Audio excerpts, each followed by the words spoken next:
Hey everybody, welcome back to the channel. My name is Steve. I'm the host of Veteran to Veteran, and I appreciate you watching through this. Listen, we talk about this a lot, but I'm going to continue to talk about it because it's one of the most important things we can really talk about, and that is service connection. There are three things that you need to connect the dots, and they're non-negotiable, quite honestly, right?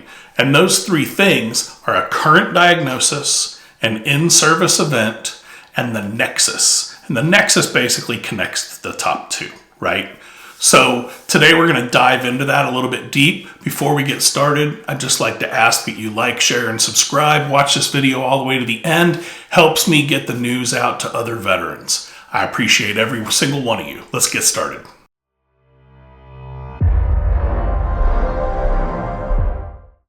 Pillar number one on this journey is making sure that you have a current disability diagnosis. And this is very, very important, right? Current diagnosis means something that you currently have symptoms for that is affecting your life in a negative manner, right? It's very important to put that out there and to really make that connection.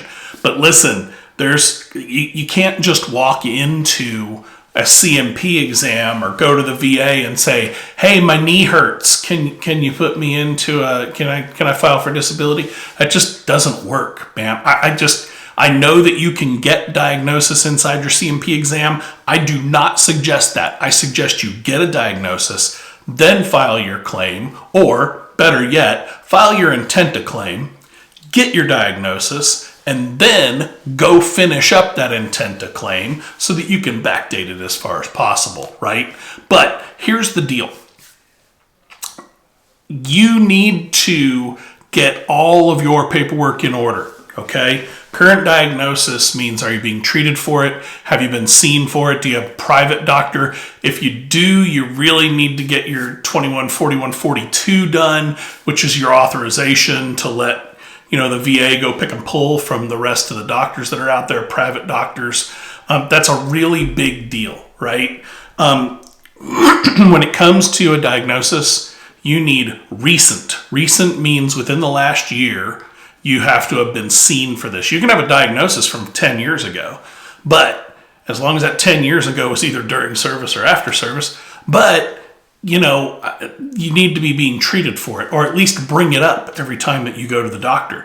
When I go to my annual, quite honestly, they ask me, how is everything? Well, doc, I have this still affects my life. This is rough on me. That has going on. What do you got for me? Right? And that way I keep everything up to date every time I see the doctor. And in the VA med system, if you consistently get your primary care from the VA, be careful what you say to them. Always go into the VA knowing that the VA is looking at the VA. I mean, that's the best way I can put it, quite honestly. So make sure that you have objective evidence. Make sure that the evidence is doctor's notes, x-rays, medical exams. If it's VA healthcare, make sure you go look up those diagnostic codes. I'm telling you, if you can go find your diagnostic codes, you're going to do yourself a ton of favors right there, because you can take that, you can bring it back over to the 38 CFR, you can go check out what the diagnostic codes that you're looking for your diagnosis is and where they match, where they belong. This will help you with pillar number one, which is current diagnosis. Pillar number two is service connection, okay? Or not service connection, sorry, in-service event, or an injury, or an aggravation. There has to have been something that occurred or happened to you, or something you can prove that happened in the service that now your condition is worse than it was before you went into the service. This is absolutely critical for this, right? What's the gold standard for an in-service event? Your service treatment records. If you went to sick call or medical or dental or anywhere else for something that bothered you over and over and over while you were in service, right? your service treatment records will have all of that documented. That is the gold standard for getting your in-service event put together. I mean, honestly, if it's documented there, that's great. If it's not documented there, you can still win those claims, but you're going to have a more of an uphill battle. So let's focus on making sure that we get those claims or get those service events lined up, get that diagnosis lined up. That is the really, really big piece of this, right? The reality, though, is that a lot of veterans have tinnitus. How many times in the service did you go see sick call for tinnitus? Never. I'm going to answer it for you. You never went to go see sick call for tinnitus, right? You didn't bother to do it because it was a waste of time. You didn't go for headaches because it was a waste of time after the first one. You didn't go for back pain or knee pain because it was a friggin' waste of time, right? You didn't want to be called a sick call kid. And then over and above that, they were going to give you everybody's favorite, ibuprofen, and send you on your way. I mean, that's all they were going to do, right? So that's the mentality we had. That's what was drilled into our heads in the military. So, here's the deal. If you don't have stuff in your service treatment records, you have your current diagnosis, and then you need to go back and you need to have two pieces of information.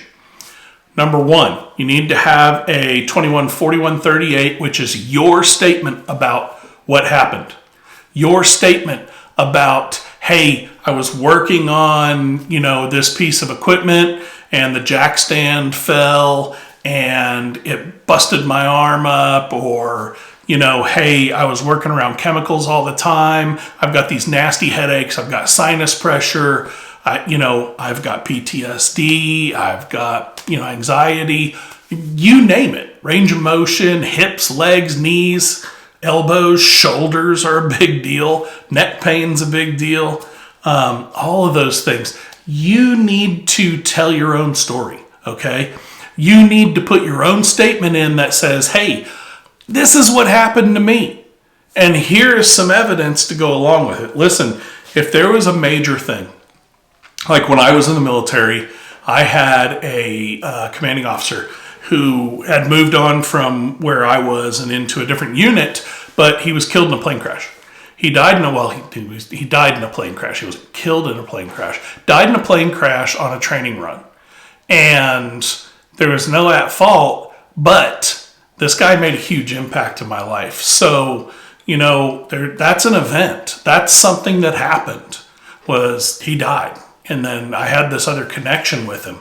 There's a lot of things that happen in the military that are documented, a lot of things that aren't documented. So write your story, but for those things that aren't documented, you're going to need something else.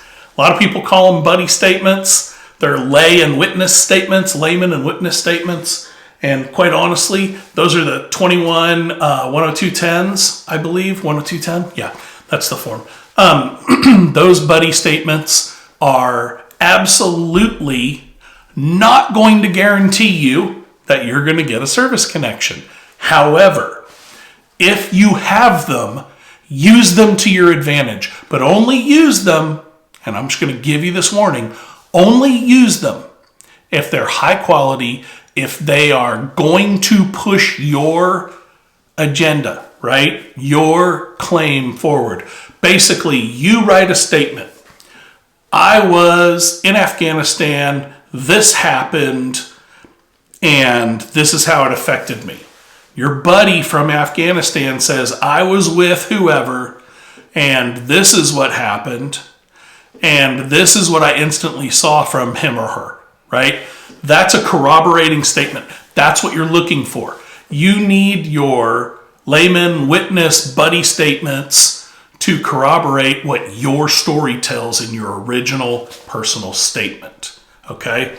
Now let's get into pillar number 3. This is the rough one for everybody, right? This one's the nexus. This is putting the two together, okay?